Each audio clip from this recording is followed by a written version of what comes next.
Hello and welcome back to Rewildology, the podcast that explores conservation, travel, and rewilding the planet. I'm your host, Brooke Mitchell Norman, conservation biologist and adventure traveler. It's rare that we only have one passion in life.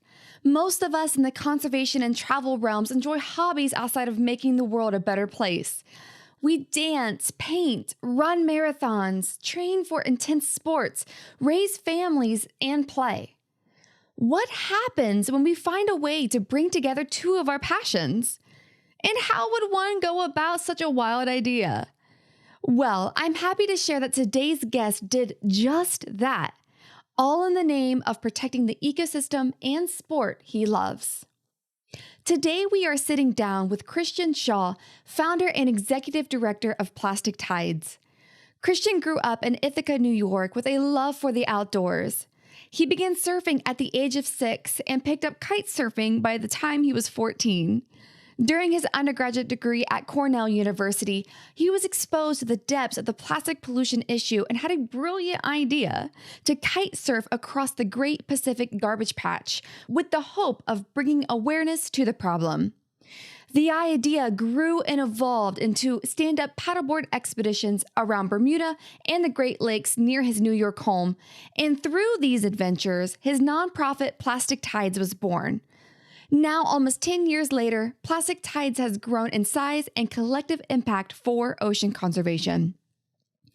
Christian and I have lots of laughs discussing how the idea came to him to use his passion for sports to raise awareness for plastic pollution, why Bermuda was chosen as the first expedition site, and what they found while there, being a part of the microbead plastics ban in 2015, how Plastic Tides has grown and evolved since its inception in 2014, nonprofits versus for-profits, advice for those that want to combine their two passions to make an impact, and so much more.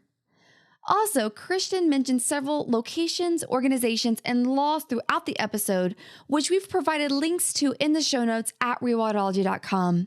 Now, without further ado, friends, please enjoy this lighthearted conversation with Christian.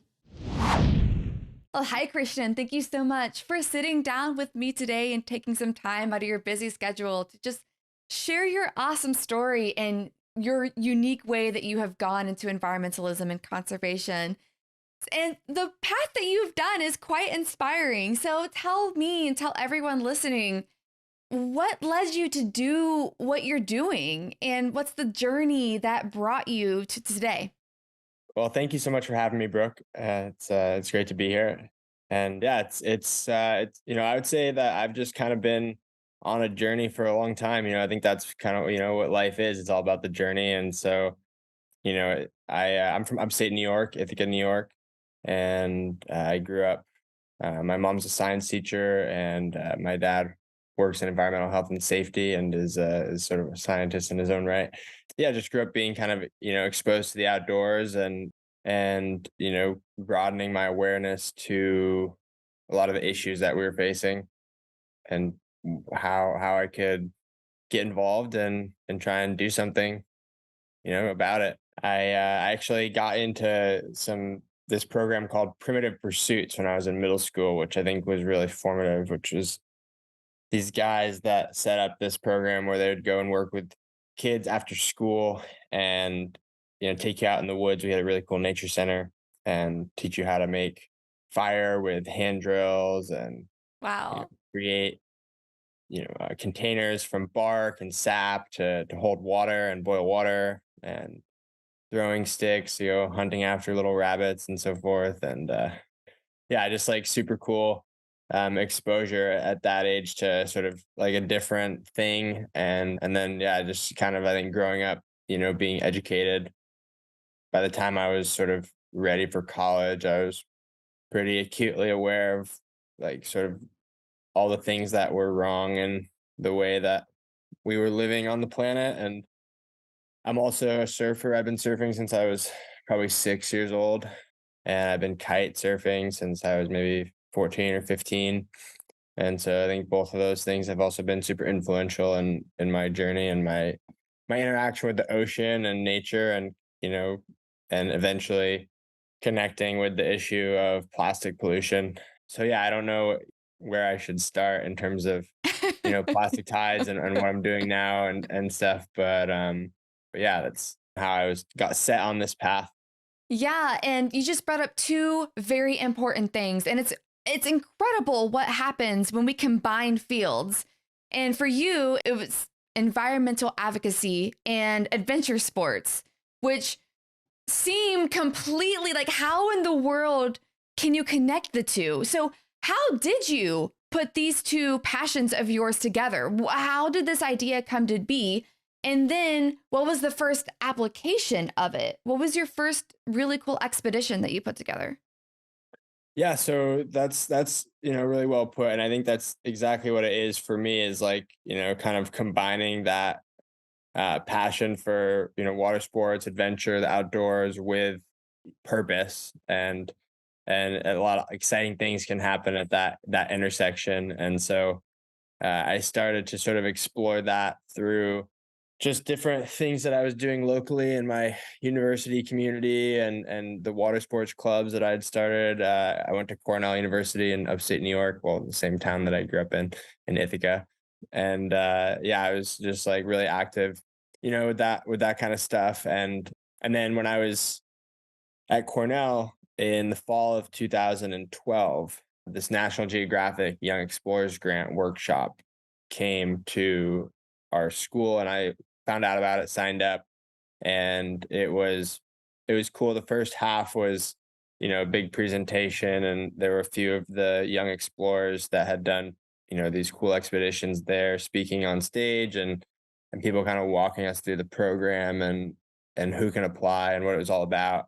And then they had a really nice lunch and then breakout sessions where you got to go in a smaller group. And if you wanted to pitch an idea to the group, you could. And so I had this concept to basically go out and kite surf across the Great Pacific Garbage Patch and use that to get aerial footage and kind of bring all this awareness to the issue. And I had just learned about plastic pollution sort of on a global scale through my oceanography class that fall and had been really blown away by the issue as something that as someone who felt like I was pretty well educated around sustainability and was studying sustainability, at an Ivy League university a couple years into my studies, had still, not really had a significant awareness of just in day-to-day life. And it was really one of those kind of, once you see it, you don't unsee it moments.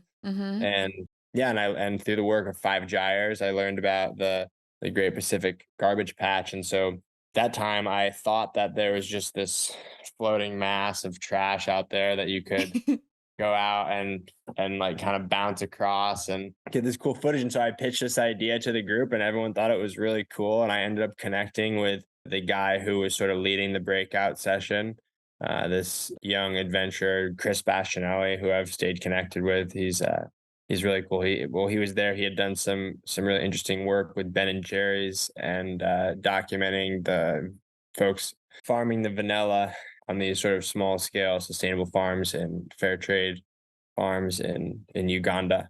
But yeah, I connected with him as a surfer, and he kind of like gave me a nudge, along with the project and with submitting an application, and that's how Plastic Tides was born initially. And we ended up going from this idea of going out and kiteboarding across the Great Pacific Garbage Patch to then digging deeper and understanding, like now, my depth of understanding is such that it's a plastic smog really in the ocean. It's not this surface layer. And so it's really distributed throughout the water column because there's algae and different things that colonize the plastics. And then they start to lose their buoyancy and become basically neutrally buoyant and eventually make their way to the ocean floor. And so that's also why a lot of plastic, like if all the plastic that had ever gone into the ocean was still sitting on the surface, it would be way different than the current situation because the ocean does sort of clean itself in a way,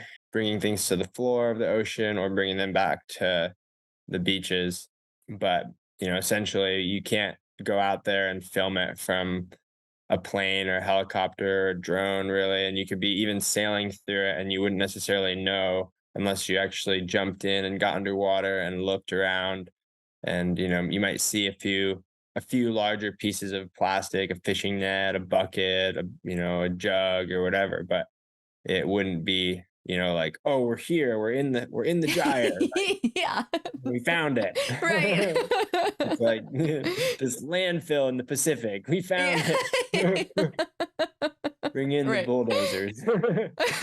But, so yeah, so that ended up being distilled down to a stand-up paddleboard expedition around Bermuda. And so really coming up with a way to combine adventure and science through these stand-up paddleboard expeditions, doing something that was unique. And paddleboarding was a really growing, burgeoning sport at the time, and also lent us this capacity to really get into areas with low impact, like carbon neutral and without disturbing, anything. So we went to Bermuda and we did an 11-day stand-up paddleboard expedition around the island of Bermuda, researching plastics with a device that we designed to pull behind our paddleboards, and also taking water samples. And we were filming for an educational web series, and we released that series actually real time while we were on our trip. We worked with a Oh, local cool. production company, and so we had that releasing, and it got played on local TV. And did a bunch of visits to local schools right after that, because the whole objective from the beginning was really to connect with young people more than anything, and show them that conservation and science could be cool, and it could be about adventure and all these other things that were exciting, and doing something meaningful along the way.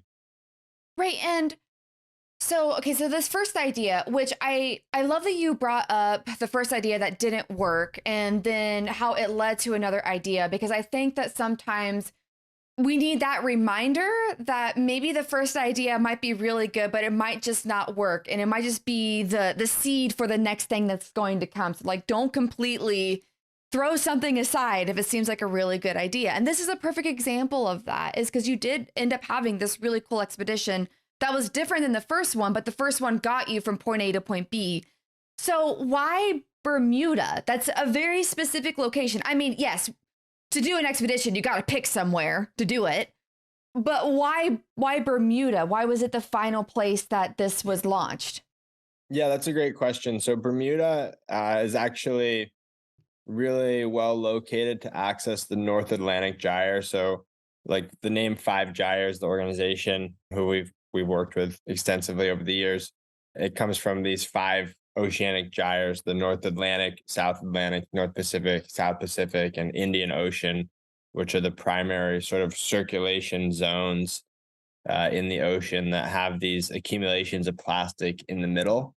And so the North Atlantic has actually been studied. There's a really interesting data set from Sea Semester out of Woods Hole, which we found way back in the early days when we were applying to the National Geographic stuff. And they had this really cool map that actually showed the distribution, the density, I should say, of plastics in kind of a color coded concentration, going from orange to yellow to red, and basically representing this concentration of plastics from 30 years of data collection from Sea Semester voyages where they're doing these trawls in the North Atlantic. And so after discovering that the project to go to the Pacific Gyre was sort of unfeasible for a number of reasons, and wasn't really going to yield the results initially desired, that that basically we would go somewhere that was a bit more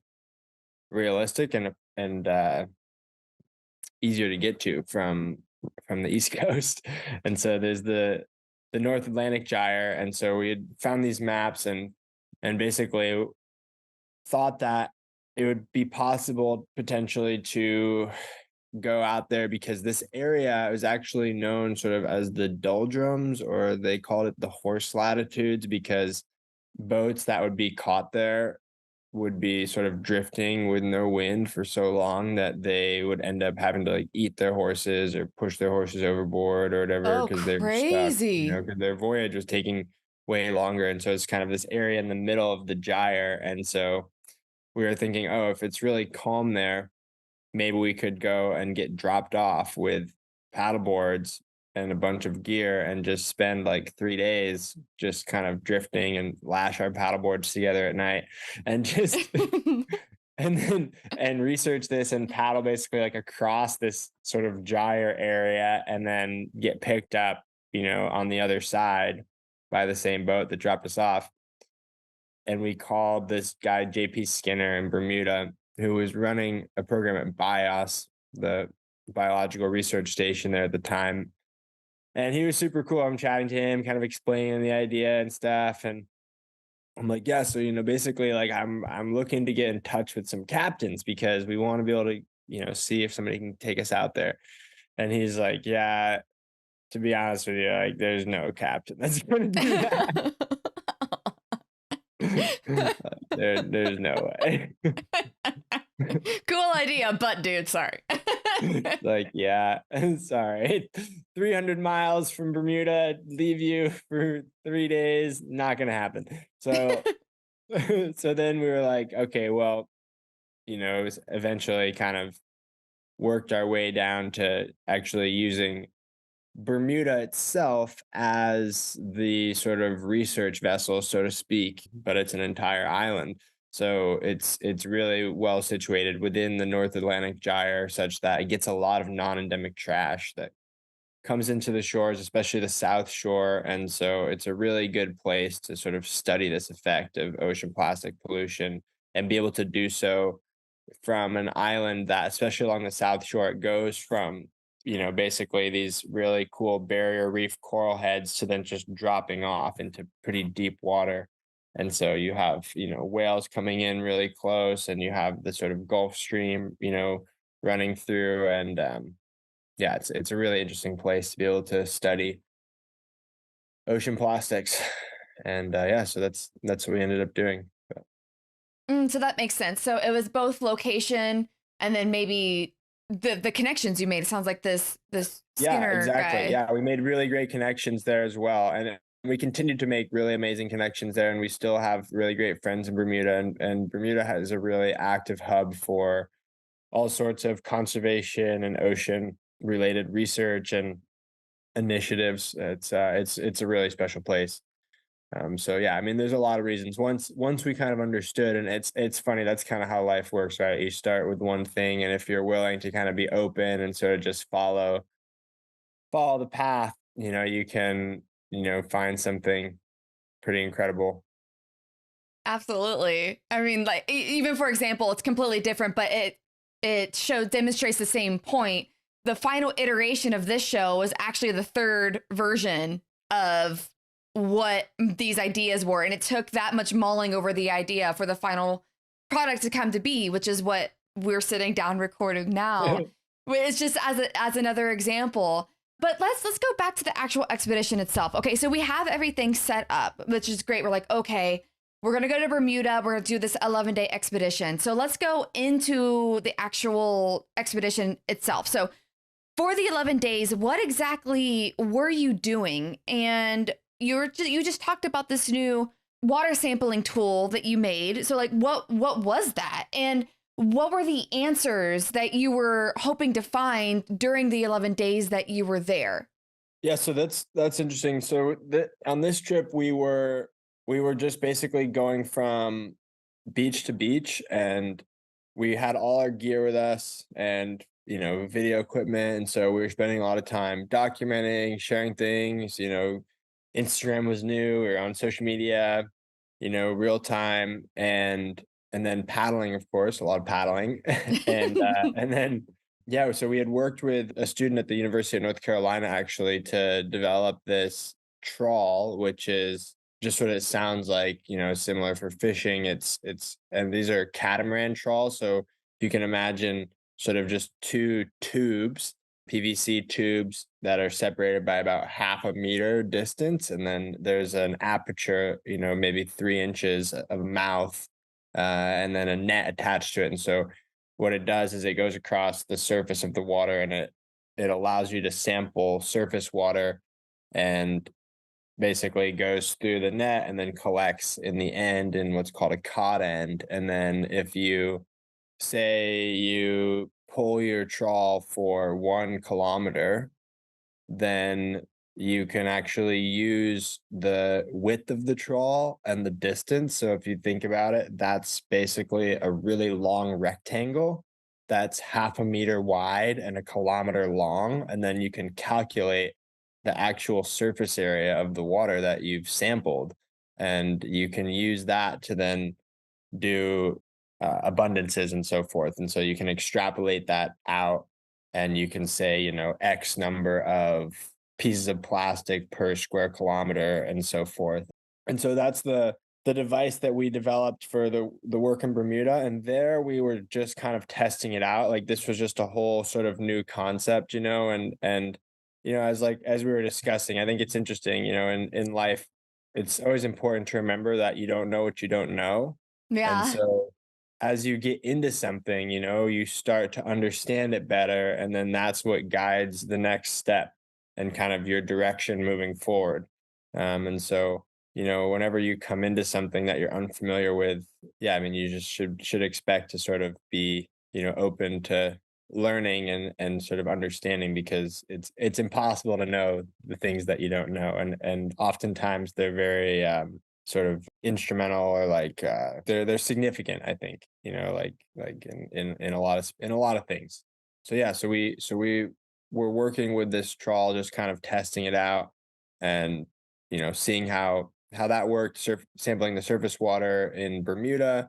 And then we were also taking samples for this organization called Adventure Scientists, which were microplastic samples. And that is another program that we were involved with for a long time, just taking these 1 liter water samples, and really simple to do, send them in. And so on the Bermuda trip, we were kind of just exploring this whole idea of what it looks like to take this novel concept of a stand-up paddleboard research expedition and have all this gear, document it along the way, create this media, get people interested and get young people inspired, and sort of contribute, in our unique way to this overall understanding of plastic pollution and its impacts.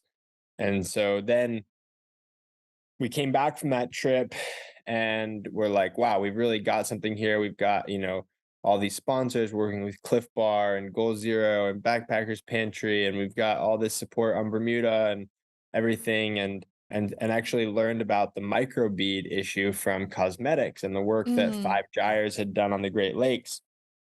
And I'm from Ithaca, New York, and so we basically, took this trawl, and kind of to connect the dots. That first trip, we were kind of just testing it out. We took some samples, but we didn't really do anything with the data of any significance. And then we went out and we actually took the trawl, we improved it, and then we learned about these microbeads, and we're like, okay, well, I live on Cuga Lake and the Finger Lakes, and it connects to the Erie Canal system, and these microbeads have got to be in this water too. And so we started sampling, and actually started to see evidence of the microbeads, and then organized an expedition to paddle from Ithaca to Albany, the capital, and sample along the way, and basically carry the message about, clean water, and essentially how flagrant this pollution was, where there's a product that it was designed to be flushed down your drain. And so Mm. and these treatment plants aren't equipped to filter that stuff out. And so it was just kind of intuitive that they would be ending up in the waterways. And so, of course, we went out to basically prove that, and we were able to do so. We took a dozen samples from Cuga Lake all the way through the Erie Canal, Oneida Lake, the Mohawk River, and then we worked with the Great Lakes Plastic Pollution Research Lab out of SUNY Fredonia and Dr. Sam Mason, and spent a week up in their lab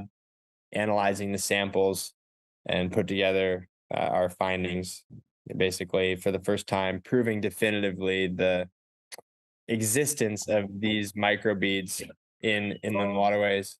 so lakes, rivers, canals, and so forth. And we published those findings, and our work was actually cited by Attorney General Snyderman in his announcement speaking out against microbeads and sort of moving the legislation forward in New York State. And so we ended up joining up with a coalition of all these organizations through that worked to ban microbeads county by county in New York State, and then eventually have a statewide ban of microbeads. And then that led to the national microbead ban at the end of 2015. And so Obama signed the Microbead Free Waters Act in 2015. And so they've been sort of phased out and banned since then.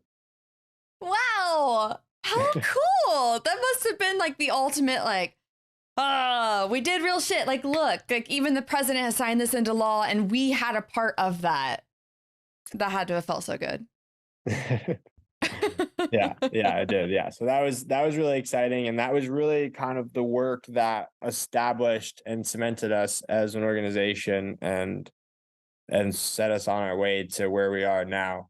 You know, we started getting invited to all the different coalitions and groups and all the networking and collaborations and everything. Collaborations and so forth. And kind of set us on our way. So perfect. That's a good segue. That's actually the perfect segue here, is because now I really want to start talking about Plastic Tides itself, and which is your nonprofit that it sounded like you started in 2012, correct? With your first expedition, to get the timeline down?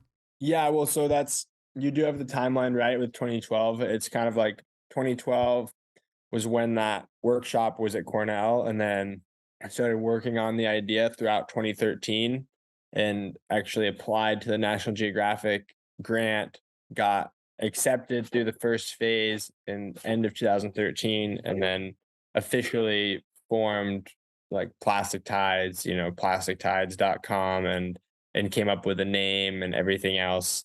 It was it was actually called for a little while the Sargassum Sojourn, which is just like a joke name, but the Sargasso Sea is basically the area of Bermuda, and Sargassum is this seaweed that's really, I mean, it's not really a joke. Like it's really important, and it's a whole ecosystem. It's basically like the lungs of the Atlantic Ocean. But yeah, that it was called the Sargassum Sojourn for a little while, we were really into the alliteration.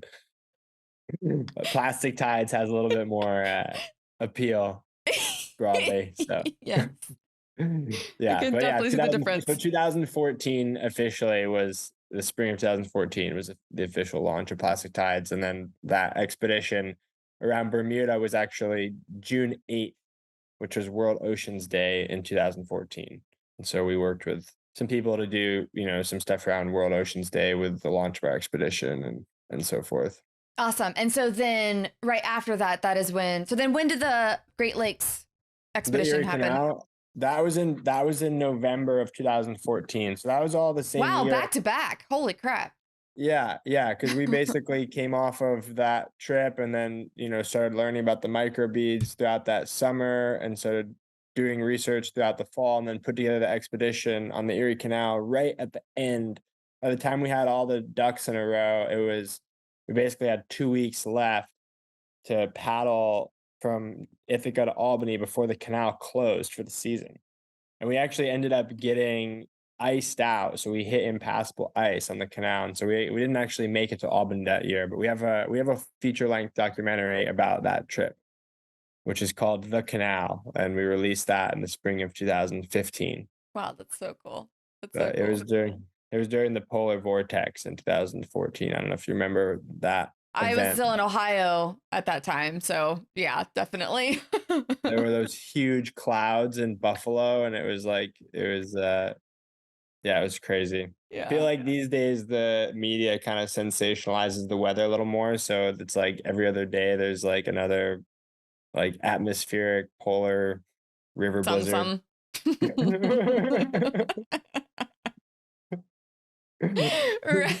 Right. Okay, so now we are up to November 2014, and Plastic Tides. No.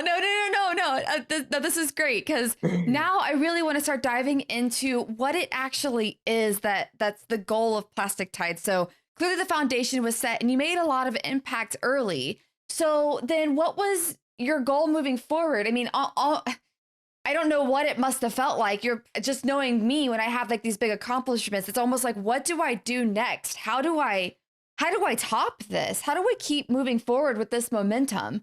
So, what was the next phase of Plastic Tides and maybe what's your mission and how did you keep the message going after these big expeditions? So yeah, that I mean, that was definitely there were a lot of challenges in sort of finding the next step, along the way, every step of the way. And after those expeditions, well, I would say, we kind of were like just following our nose at the beginning. We did this first project and it was really just supposed to be a one-off project that was going to then lead to, whatever other opportunities, right? We were just graduating, so it was like, what do we have to lose? Right. And and then the microbead issue just kind of came onto our radar and just sort of organically flowed into working on that. And then next thing we're getting invited to the Plastic Pollution Coalition, and 1% for the Planet's reaching out to us, and we're getting invited to the UN conference on marine debris in New York City, and like all these things are happening throughout the spring, and kind of with the microbead. So we did that first expedition on the canal in 2014, and then that whole microbead coalition and initiative, that all sort of coalesced throughout 2015, culminating at the end of 2015 with the signing of that bill. And so we were kind of just like swept up in all of that. And then, by the time that happened, as you said, it was like, okay, well, now, kind of what do we do? And so our mission now, well, it's kind of always been, but it's our mission is to inspire and catalyze action toward a plastic-free future through adventure, education, and youth empowerment. And so we started out with these paddleboard expeditions to get young people excited. And now we're really focused on our global youth mentor program, which works with middle and high school students and provides one-on-one mentorship for them to take on projects in their schools and communities that are going to address plastic pollution, biodiversity, all these ecological issues upstream, and just provide them sort of that structure and agency and support to be able to see something through to completion. And we've had really great success with that. It's a completely remote program, so it's really low footprint in terms of we don't have students flying from here to there for this conference or this or that. It's like everything is focused on people doing things where they are and just connecting them with the resources that they need to be successful. And so we've been working on that program for 3 years now, and we still do expeditions. And so I would say kind of the three pillars of Plastic Tides as it stands today are GYM, which is the Global Youth Mentor Program and our youth empowerment, and our public voice, which is our social media following and our newsletter, and all the different things that we do to sort of interact in sort of the public square around the plastic pollution issue and advocate for things that we feel are important, educate, and so forth. And then our expeditions are the third pillar. And so our most recent expedition was a solo expedition I undertook on the Mississippi River in the spring of 2021. So almost 2 years ago now. And I paddled 150 miles on the Mississippi from St. James Parish to the end of the river in an area known as Cancer Alley. And I was working with a group called Rise St. James and a coalition to stop Formosa Plastics, which was this plant, which a plastics production plant, which would have doubled the plastic production output for the United States, as well as the toxic air pollution in that area, which is already known as Cancer Alley. And it's an underserved area, mostly minority area, with really high air pollution. And so that was the most recent expedition that we did. And so, yeah, and sort of the modern as it stands now, that's sort of, what Plastic Tides looks like. Yeah, it's definitely taken a little bit to get to that place of stability and in sort of understanding what it is we're doing and how we fit into sort of the overall landscape of plastic pollution organizations and so forth. And so to kind of tie it back, to what your original question was, and sort of finding your way. And there's a lot that happened in between all of that. Of course. And I'd be Absolutely. happy to get more into that too. But yeah, just So what was the final outcome of your Mississippi expedition? Did that plant get shut down or what happened? it did, yeah, actually. So Oh, there was snap. and I mean, I played a very, very small part in it, but the plant was shut down. Well, the permit was eventually revoked, and so the whole initiative was to get President Biden to get the Army Corps of Engineers to revoke the permit for the plant, and so he could actually do that with executive authority. He never did that, but the Army Corps on their own went ahead due to, a bunch of legal action by various organizations. And the permit has been revoked for the plant. So yeah, as of now, it's been stopped, which is really exciting. And that was just as of this fall. And so Sharon Levine, who runs Rise St. James, is really the one who led the charge on that initiative. And they had marches in Washington, and I mean, she's been in Forbes, and she's really gotten onto the national stage around this fight. So it was really exciting to be a part of it, and sort of see that success. And it took a while, over 2 years, 3 years really of Wow. people, like a concerted effort. I did want to take a second to talk about your global mentorship program. And the big reason why is the audience that we currently have, like the rewildology community, is very globally based. A lot of people that do work with youth or would be really happy to be a mentor. And so I guess I just kind of wanted to plug the opportunity. Is this something where somebody listening might be able to volunteer and be a mentor for somebody around the world? Or I guess how does that program work? And can we or me or anybody get involved with that? Yeah, absolutely. That's a great question, and we're always looking for mentors, and you don't need to be necessarily qualified in any specific field or expertise. The biggest part is just the time commitment, and it's 5 to 10 hours a week throughout the course of a year to, work with 1 to 2 students. And yeah, we're currently have our third cohort underway.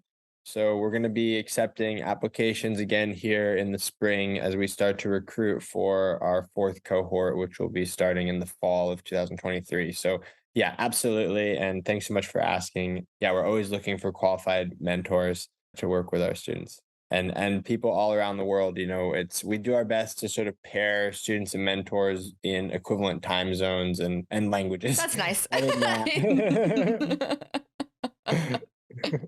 Those are two important things. yeah, exactly. But other than that, we're happy to have, people from different countries and so forth working together, and also really drawing on that cross-cultural perspective, with the cohort communicating amongst themselves and sort of inspiring and encouraging each other as well. That's great. I had to take a second to plug that because I love that kind of stuff. I have people that reach out to me all the time that are looking to get more involved in something in some way, shape, or form. And so anytime I have anything that might fit with somebody, it was like, look at this, look at that. I'm all about sharing the love and growing the network and connecting people. It's what I do. It's like, oh, it's like what gets me up in the morning. It's like, who can I connect today? And I don't even know why they need to know each other, but they need to know each other. So you two talk and see what happens. That's cool. Yeah. And so I did want to make a little bit of a pivot here. And the last time you and I sat down, we had a very just open and genuine conversation about the non-sexy side of this. And because everything we've talked about is incredible. Cliff Bar, Goal Zero, all of these great sponsorships and Nat Geo and documentaries and everything. And it's really easy to just stay on that side of things. But I am well aware, and most people listening are well aware that there has to be another side of this. There has to be a side that might be kind of shitty on some days. And one of the things we talked a lot about was how exactly do I want to word this? Is sometimes with the nonprofit business model, which I know is difficult. I know that running a nonprofit is hard, especially when it comes to funding. And then also the for profit side of this. So, would you be okay maybe talking about or discussing maybe some things that has happened along the years that wasn't fun that you had to get over and go through, and it could be the nonprofit for profit stuff or not, or anything else that you might want to talk about. But yeah, could you maybe peel back the curtain a little bit for us, and what was some of the suck that you've had to get through to today? Yeah, well, that's a great question. I mean, it's you're 100% right. It's not all glitz and glamour and sunny beaches. And yeah, I mean, it's 2023 now, and we've been doing this for almost 10 years, and we're still here today, soldiering on and running our organization. And it's only because we've been able to sort of bootstrap and kind of make it around every sort of unknown corner that just sort of presents itself, one after the other. And I think it's challenging because in the nonprofit model now, sort of, where I'm at with almost, 10 years of experience, and it's it's kind of astonishing that I think we've made it this far, given sort of the way that we went about kind of trying to do specifically what we wanted to do, and without having any sort of upfront type of capital investment or, yeah, sort of jumpstart.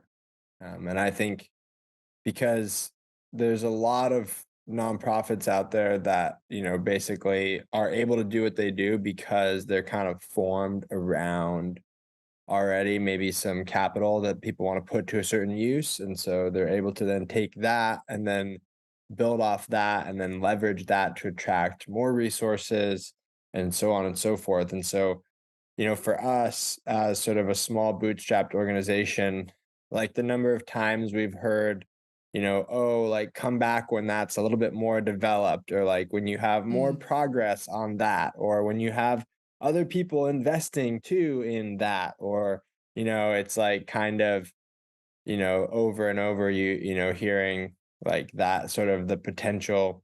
And, what I've learned for sure is that people want to bet on a winning horse. Like not many people want to go and invest in a small bootstrap nonprofit where their, 50 grand could be life changing for the organization. And there's a ton of potential because a lot of people aren't visionary and they don't necessarily see that potential. And so they'd rather go and put something into something more established where there's very clear cut, sort of expectation of what they're going to see and how they're going to be able to then, parlay that into whatever else other objectives and, incentives they have. So yeah, it's been a really interesting journey. And, I think as well for us, like there's a lot of incentive in the nonprofit space to kind of just go where the money is leading you. And mm, so if mhm, you're really determined in what you are trying to do, like we found ourselves through a lot of the early years, okay, like there's this grant but it wants this thing. And so we literally come up with a whole project that we weren't even planning on doing because of the criteria for what this grant is asking for. And and then not getting the grant. And so it's like we got really jaded on grants for a while because we just had put so much energy into these things, and then it was just nothing that you got back in return for it. And so, I think that across the whole sort of industry, like I think it would be so helpful, and I don't know how this would ever happen, but for people in these different positions and so forth to have more perspective and understanding of kind of how everything actually works for small organizations that are just trying to make an impact, and be as efficient as they can with the resources that they have access to, and not try and get them to jump through so many hoops. It's like there's a lot of different ulterior motivations. A lot of the money that goes into nonprofits is different types of special interests and so forth. And, even this recent thing that everyone's been talking about with Patagonia and sort of lauding Yvon Chouinard for putting the company basically into a trust to then benefit the planet. And, as much as I'm a huge supporter of Patagonia and their mission and everything that they're doing, one thing that's interesting is I don't think many people are talking about how this particular tax loophole that essentially allows a billionaire to decide how his what would be tax income that would be then spent by the government as necessary is then directed towards something of their discretion. And something I don't think many people have pointed out is that it's great if it's Yvon Chouinard and he's directing it towards saving the planet. But that same tax loophole can be used by any nonprofit for any purpose. And Mm. not all nonprofits are formed for altruistic purposes. There's many nonprofits out there that are formed for, all sorts of other things. And they can circumvent sort of the tax obligation in that way, which I think is something that we ought to be rather wary of. Yeah. And see, these are perspectives that only someone that has been in the industry as long as you are going to come to and help us see that aren't. Because I've worked in several nonprofits now, and it really wasn't until I worked for a mission based for profit that I really started to see the difference. And just like you said, like where the money comes from and all of this stuff. And I know so many people that have these amazing intentions and goals, and they're like, I want to start a nonprofit. And I wanted, and I, at first I'd be like, yeah, do that. Oh my gosh, you should totally do that. And now it's like, whoa, whoa, whoa. Let's pump the brakes a little bit. What is your purpose for starting this nonprofit? And then also, how are you actually going to fund it? Will you be able to make your bills? Will you be able to do all of these other things in support of your mission? And that is why I want to bring that kind of stuff. I hadn't even thought of it that way, with this, all the Patagonia, like you said, great things. They have an amazing mission that he has been dedicated to for a very long time. And I applaud Patagonia as well for that kind of stuff. But you're totally right. I would have never thought about that. Or the ways that some, while I have worked for mission based for profits doing very good things, there are also for profits that are using nonprofits in bad ways. Greenwashing is so real. And so they're like, oh, we have partnered with so and so and so and so. And like, look how much money we're giving to them. And that's not always the case. It might just be a headline or like some marketing push that this company does. And so seeing that from both sides. So just like you said, sometimes nonprofits are used when they are really trying to do good. And then also on the other side, there are some for-profits that are really doing good things that then might not have the same respect or something because they're not a nonprofit. Like, oh, you're not totally mission-based if you're for-profit. So I guess, yeah, it's just really diving into the nuance here. And I know that you have firsthand experience of the nuances. And I know that you're starting your own for-profit for a really good reason as well. So like, yeah, it's not near as cut and dry as what I thought it was starting my career in the nonprofit sector is where I really got started in conservation. And it wasn't until I worked for my first mission-based for-profit that my previous beliefs were completely thrown on their head. And I'm like, well, I got to go back to the drawing board. None of this is just black and white. It's all gray. Okay, cool. So. Yeah, right. I mean, it's like, I think the operative word in all of this is nuance. And I Mm. think that's something that, in just unfortunately, in our modern society, is often lost in communication and is really instrumental in sort of understanding so many things and so many distinctions. Because, like you said, there's a lot of greenwashing out there, and there's unfortunately a lot of nonprofits that are just complicit in this greenwashing, and primarily because they just are trying to do something and good, and they just, for whatever reason, don't have sort of a um complete enough view and understanding of how all the pieces and everything works together to understand, what it means to take money from this company so that they can then say this about what they're doing, or, all these different layers and connections. And then you have organizations where for instance, us with Plastic Tides, we're still pretty small, and I'm in a position where I have all this experience and I can see these things, but many of my colleagues don't yet, and so they kind of rely on me. But if imagine these all these organizations where there's not necessarily sort of a gatekeeper, there's Mm. just somebody whose job it is to do partnerships. And when they get reached out to by this company who's like, here's some money and we're gonna do this, and they're like, sweet, awesome, great, this is my job. Like, and so you just think about that times, thousands of interactions, and you have this web of all these different companies like leveraging. And I'll tell you that, companies, businesses are smart. A business is in business to make a profit. They're not in business to go handing out money to a nonprofit. And so when a business engages with a nonprofit, it is a marketing transaction, and they are looking to give as little as they can to get as much as they can. And we've experienced that over the years, time and again, in situations where you feel like you're kind of investing in the relationship expecting that at some point it's kind of going to pay off and they're going to sort of come through with something of significance, and then it's just this and that and budget this and private equity investors that, and every story under the sun. And at the end of the day, every business is trying to get something for nothing from a nonprofit, and a lot of them are able to do so, unfortunately. Yeah, and I I completely agree and see what you're talking about because a lot of people have asked why I have not monetized this platform.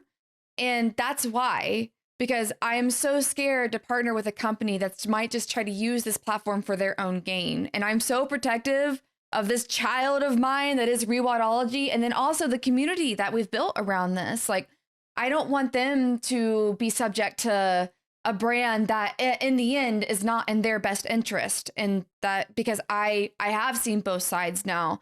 And yeah, maybe if I started the show when I was like 21, I wouldn't know better. First person that comes to mind that say they're sustainable or say they're green Mhm. to sponsor a show like this. And I'm like, oh my God, yes, absolutely. And now I'm like so freaking picky. But it's the same thing. It's going through experience and seeing the people that are really doing everything for the right reason and the people that aren't. And like, how do you differentiate between the two? And also, too, again, like no one is going into a nonprofit to be rich. And so that's another thing that I don't think that a lot of people take into consideration before launching something like this. It's you got to really remember what is your actual monetary needs and will you be able to fulfill these in a way that can both reach your mission and make sure that you have food on your table. So just things like that, like things that we don't think about until we're deeper into the field and Yeah. these nuanced type things. And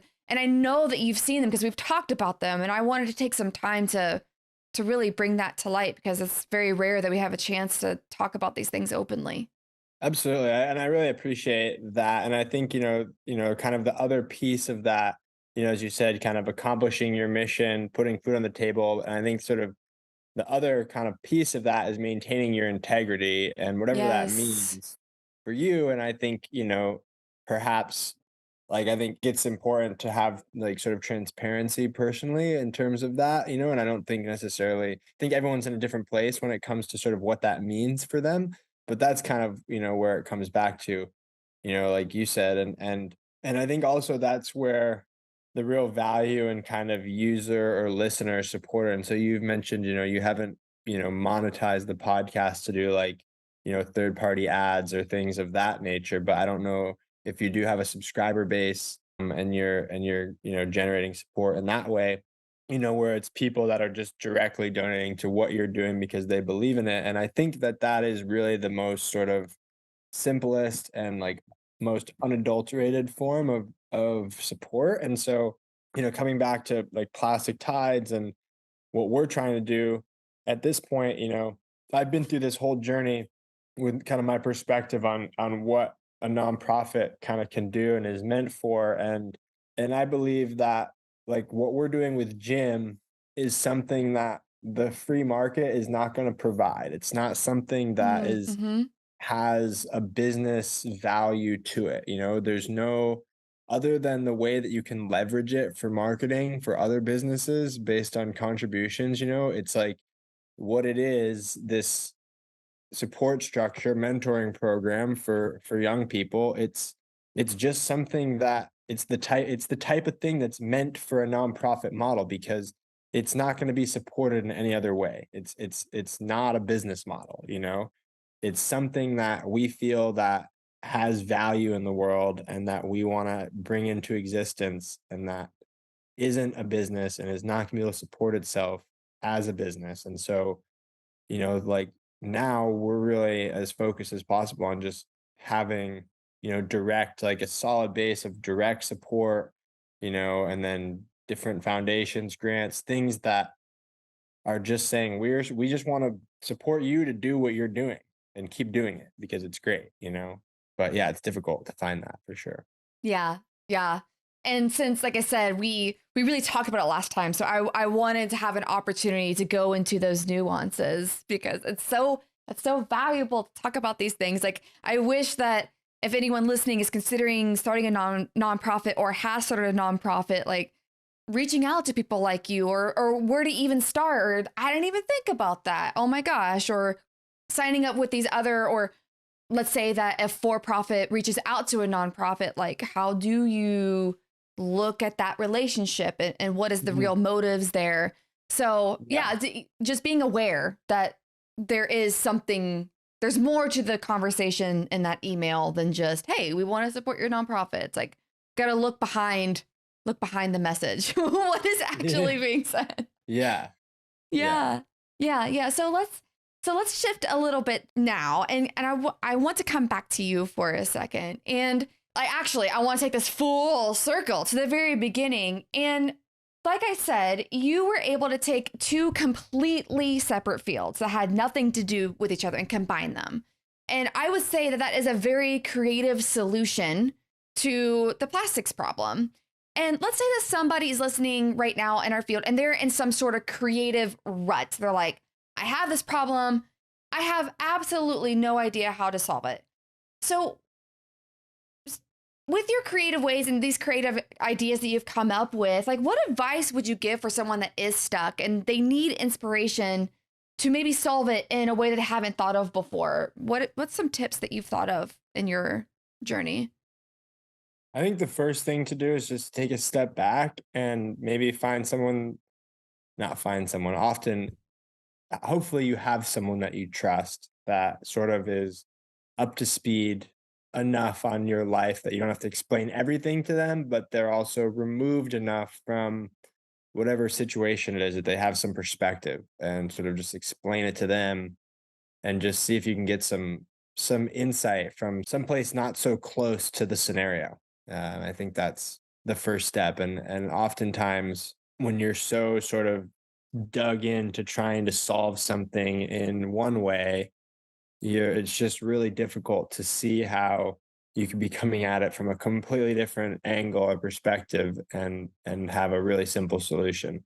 But like I said, it's really hard to gain that perspective yourself. So if you can kind of cheat a little bit and rely on somebody else, that's helpful. Yeah, sometimes just seeing things from 10,000 feet is really helpful when you're able to disengage and remove yourself. And I've had several of those moments too where someone's just like, why don't you do this? And I'm like, ah, dang. Exactly, right? There you go. That's the exact thing I'm talking about. Exactly that. Yeah, exactly that. Oh, and then to take this maybe bigger picture, is there a certain message or piece of advice that you would like to share with anyone listening? And I think my advice would be to find your purpose and to live your purpose. I think we all have a purpose here on this planet, and we all have something we can contribute to make it a better place. And so, yeah, figuring out what that is, and then yeah, just trying to do that. And so, of course, like since you have so much adventure in your life, what's next? Or can you maybe share with us what you're doing next? Or is it still hush hush? Or what's on the horizon? Well, yeah, I mean, it's well, kind of to bring things full circle and as well in a way, you mentioned earlier that I'm, personally kind of transitioning from the nonprofit space, to try and make an impact through a for-profit enterprise. And so I've got my company Trees Wax, which is petroleum-free surf wax, responsibly sourced from rocks and trees. And so I'm going to be really focused on that over the sort of coming months. And I'm based here in Santa Cruz, and so I'm out and about here spreading the brand, and then I'm going to be on the road, sort of up and down the California coast, just networking and building community, meeting surfers, and giving out wax and getting shops signed on and all that fun stuff. So yeah, it's kind of head down on that for me. And like you said, it's Plastic Tides is doing its thing, and the gym program is running smoothly. And for me, it's really exciting to be kind of transitioning to sort of this slightly, more uninhibited, approach through business and just having something where you can create an impact, directly through a product that you're selling. And for me, I've been surfing, for almost 30 years, and surf wax is made all from petroleum distillates, the conventional surf wax. And so it's one of those things that, from all my experience, working with plastic tides and plastic pollution and everything else, it just seems like we could be doing it a better way. And there are lots of little companies here and there that have come up with cool solutions, but if you look at the mainstream market, it's really just sex wax and sticky bumps out there still. And so I'm trying to make something that works as good, if not better, than the alternative, and at a comparable price point and widely available. And to really shift the market, and open people's minds through that as well to sort of the impact of the petroleum industry, as well as sort of elevating the social capital of trees and forests.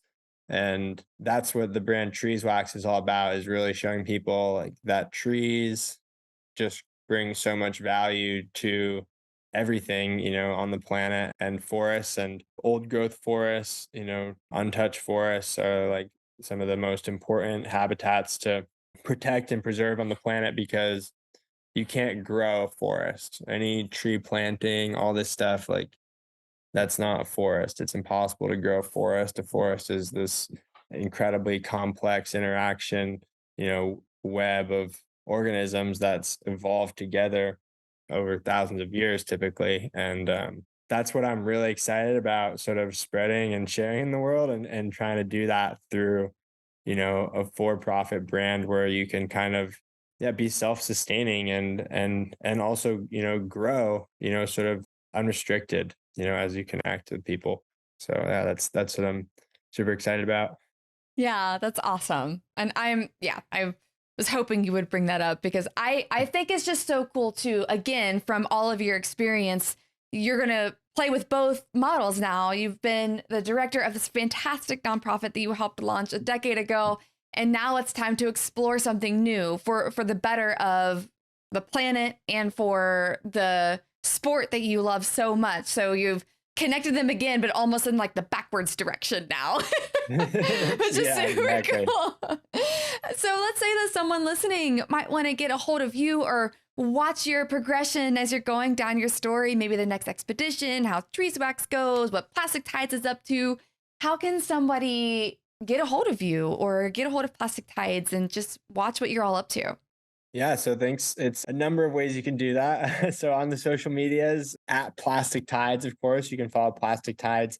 Trees Wax Surf is where you can stay up to date with Trees Wax. Crisscross Shaw, that's me personally on Instagram. And then Christian at Plastic Tides is probably the best email to reach out to me, sort of about any kind of questions, things related to nonprofit, all that stuff. And treeswaxsurf at gmail.com is my other email for treeswax, for any sort of treeswax related business inquiries or interests and stuff. And yeah, treeswax.com if you're, looking to get some surf wax, or pick up a hat. And Yes. um yeah, we're pretty stoked. We've got these really cool new baseball caps that are made with, it's the first plastic free hat ever that has a brim made from a cork bamboo cork laminate. So our friends up in Portland came up What? with these. Yeah, it's pretty exciting. Okay, that is really cool. It's like, I might need one of these hats. What? That is amazing. I've not been able to source a sustainable hat, so there isn't one in the shop. So that's so cool. Yeah, it's really exciting, and like I said, I got to give the credit to the friends up in Portland from Rust Tech who came out with these hats, and I think it's one of those things like our whole approach with trees wax is that in business, if you're gonna do something, you should try and do something better than someone else is doing it, more sustainable, more socially conscious, more abundant, whatever it is, that you're doing, like try and do something better because otherwise, what are you doing? Like what's the point, right? And I think unfortunately there are so many businesses out there that are just doing the same thing. It's the McDonald's set up Yes. across the street from the Burger King, selling the same t-shirts made and even these things where it's like, let's go make some t-shirts from the cheapest thing with like the worst, conditions, whatever, and slap some logo of a shark on it and say we're giving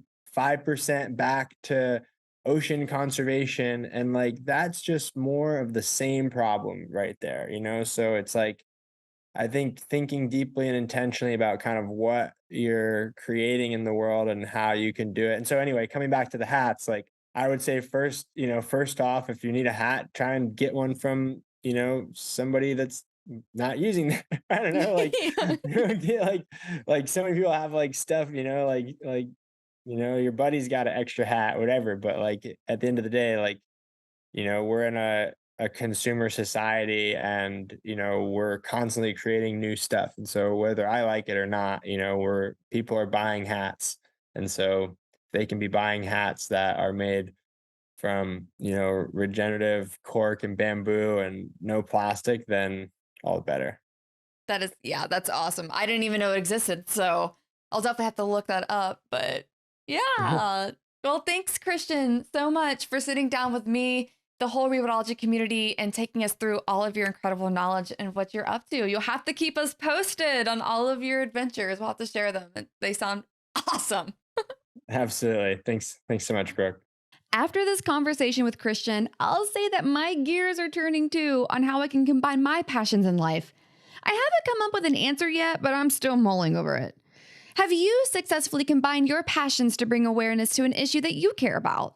If so, I'd love to hear about it.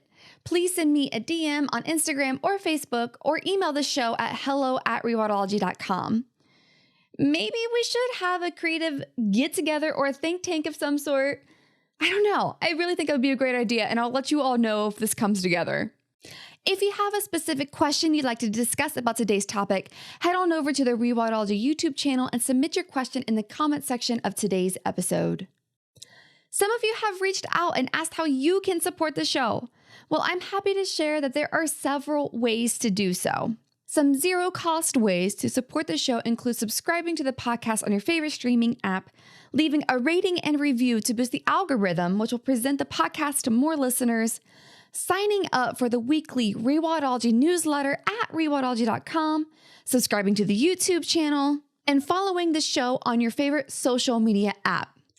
If you'd like to financially support the show and help us keep these stories on the airwaves, consider making a monetary donation at rewildology.com or purchase a piece of swag to show off your Rewildology love. At least 10% of proceeds from this show will be donated to our conservation partners.